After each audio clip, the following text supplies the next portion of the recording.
Olá pessoal, Jonatas aqui em mais um vídeo de Delphi. Nesse vídeo eu vou mostrar para vocês os tipos de dados primitivos mais utilizados no Delphi. Ok? Então eu vou abrir um projeto aqui de exemplo. Vou atribuir uma variável dentro de um botão, só para a gente poder fazer a demonstração dos tipos de dados. Então, para declarar uma variável, a gente declara a palavra reservada var e nós vamos fazer as declarações aqui dentro. Okay? Então, nós vamos tratar sobre os tipos de dados primeiro alfanumérico, depois inteiros, pontos, ponto flutuante e booleano. O primeiro tipo é o alfanumérico. Tem vários tipos de dados alfanuméricos, mas eu vou me atentar nesse vídeo a dois tipos apenas, que é o char. O char é específico para receber apenas um caractere, então você pode atribuir apenas um caractere de um caractere por vez, né, por variável. Então você pode atribuir uma letra, um número ou uma vírgula, né, desde que seja apenas um e declarado entre aspas simples. Se tentar atribuir mais de um, dentro da aspas já vai dar um violate subrange, ok? O segundo tipo alfanumérico é o string, que é o texto, né? Cadeia de caracteres.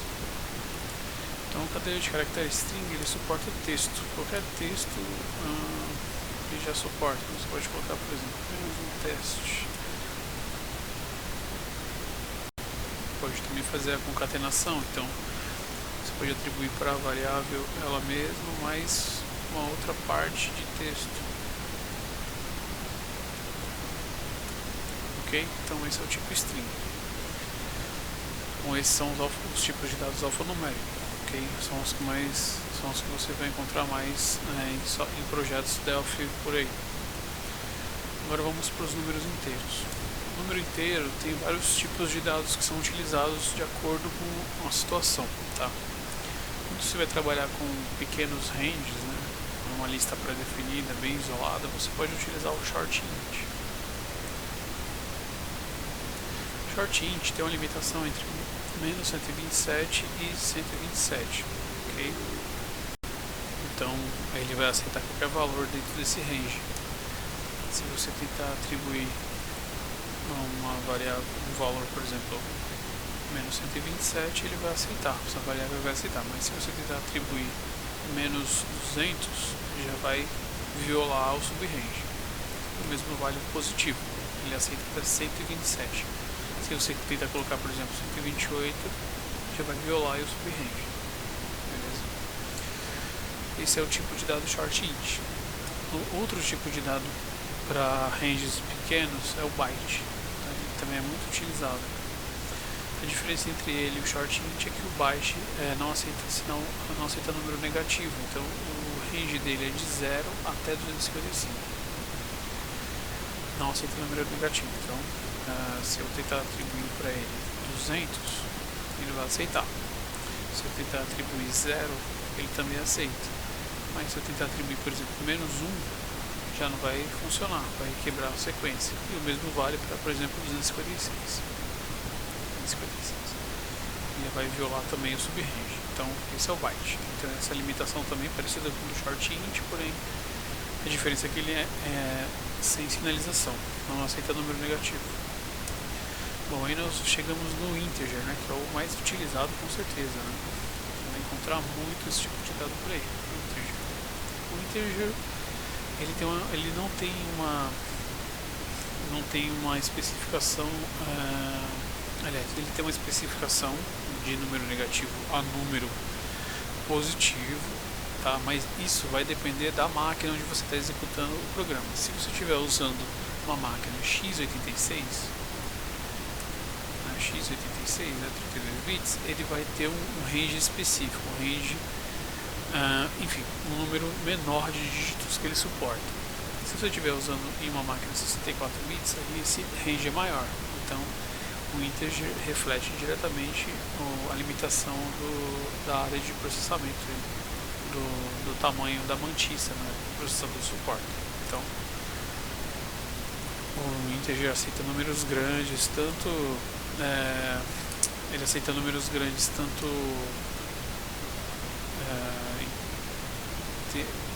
sem sinalização ou com sinalização, ok? Tem limitação, né, naturalmente, porque aí vai depender, mas você tem 64 bits ou 32 bits de acordo com a plataforma que está rodando. Tem alguns casos, tá? Aí eu vou comentar um outro tipo de dado inteiro, que é o long int.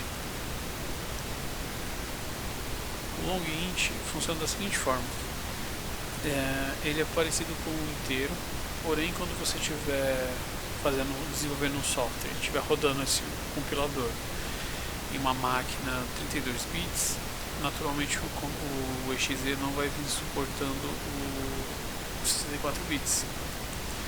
Então o recomendado é você, quando no seu processamento você espera que chegue um valor que pode variar para maior que a mantice de 32 bits, o recomendado é usar o long int. O long int basicamente é um integer, tá? A diferença é que ele é preparado para trabalhar com números tão grandes quanto o integer, porém ele suporta mais em uma plataforma 64 bits. Numa máquina de 64 bits nativo, aí não vai ter nenhuma diferença, porque os dois vão se comportar igual, mas se você fizer em uma máquina onde o processador fizer o software em uma máquina que o processador é 32 bits, aí o recomendado é atribuir o tipo long int para a variável, okay? Que você pretende receber números inteiros que sejam muito grandes, okay? Então esse aqui é o tipo de dado inteiro. Nós chegamos aqui no tipo de dados ponto flutuante. O primeiro tipo que nós vamos falar é o tipo real. O real é um tipo de dado muito utilizado, já foi muito utilizado. Hoje o pessoal usa mais o double, né? Ainda tem muita gente que usa o real, ok? Ele tem uma limitação, ele é menor, né? Ele tem um range menor do que o double, tá? Eu vou explicar.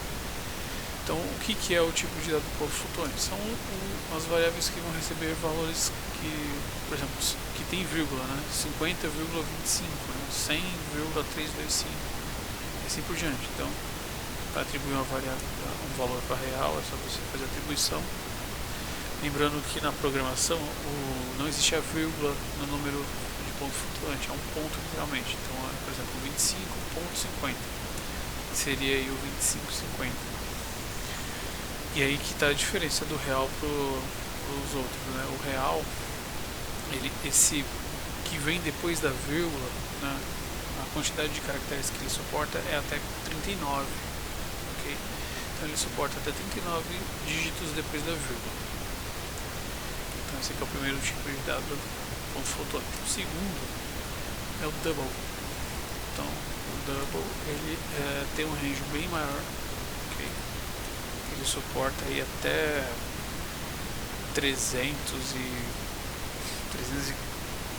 não me engano. Então varia um pouco, mas normalmente ele suporta mais de 300 dígitos depois da vírgula, ok? Então, se eu colocar aqui, por exemplo, 5 ponto, uma porrada de número aqui, ele vai aceitar normalmente. E isso muito maior que isso, tá?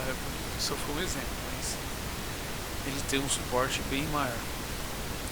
E o último tipo de dado flutuante é o currency. Né? O currency é específico para trabalhar com moedas. Né? Então, se você vai trabalhar com dinheiro, o seu software vai ter tratamento para valores, o recomendado é usar o currency, porque ele tem suporte para nativo, né, para arredondamento. Ele já tem um range bem grande, ok? Porém ele tem aí um tratamento para arredondamento, ele é otimizado para arredondamento em relação aos demais. Os demais aceitam o que foi digitado. O currency ele trata algumas questões de acordo com a moeda. Então você também pode atribuir aqui 25,50 normalmente. Então esses aqui são os tipos de dados que trabalha com ponto flutuante. Lembrando que não são só esses, existem outros tipos de dados de ponto flutuante. Okay? Eu vou apenas tratar aqui a questão dos mais utilizados. E nós chegamos no Boolean, né, que é bem simples na verdade, é booleano. Você declara aqui Boolean. E o Boolean basicamente, na verdade, ele é literalmente isso. Ele só recebe dois tipos de, ele só pode receber dois valores, tá? True para verdadeiro ou false para falso. Então, esse aí é o tipo de dado verdadeiro ou falso, né? Então esses daqui são os tipos de dado primitivo que você vai encontrar no Delphi. Tem outros tipos, mas esses daqui são os mais utilizados, que quando você estiver começando aí são os que vão cair aí para você utilizar no desenvolvimento de software. Ok? Espero que você tenha gostado do vídeo. Se gostou do vídeo, considere deixar o like, deixa um comentário aí se tiver alguma dúvida ou disse alguma coisa errada aqui, ou queira fazer uma correção, deixa no comentário que eu menciono no próximo vídeo, ok? Espero que vocês tenham gostado do vídeo e até o próximo. Valeu, falou!